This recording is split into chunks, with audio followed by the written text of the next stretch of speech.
Hello, हम्म कुठे आहे? घरीच का? हम्म काय हू करायला लागलीस? कोणी बाजूला आहे काय? हम्म काय गाठ नाही भेट नाही? हम्म अरे गाठ नाही भेट नाही म्हणलं, कॉलेजला जात नाहीस काय तू? हम्म काय राव, असं म्हणल्यावर कधी भेट व्हायची आपली? येत जा ना दररोज तू कॉलेजला. हम्म करून काय कॉलेजला यायचं नाही काय तुला? हम्म नाही म्हणू नको ग, कॉलेजला येत जा ना तू, मग भेट होईल आपली. काय करायलीस ग म्हशी सारखं? काय म्हशी सारखं करायला लागलीस? बाजूला कोणी आहे काय? अगं मग बोल ना, बोलायला काय झालंय तुला? बोल की.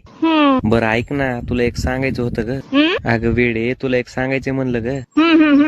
करू नको ग, मला लय आवडतीस ग तू. अगं म्हणलं मला लय आवडतीस ग तू. आता कसं सांगू ग तुला? अगं 10 दिवस झालं तुझ्यामुळे जेवलो नाही मी. तुझी शपथ जेवलो नाही ग. आय लव्ह यू बर का. तू काय बहिरे आहेस का काय ग? आय लव्ह यू म्हणलं ग. तुझा किरडीचा बांबू उचलला भाड्या, माझ्या पोरीला फोन लावतोस आणि बोलतोस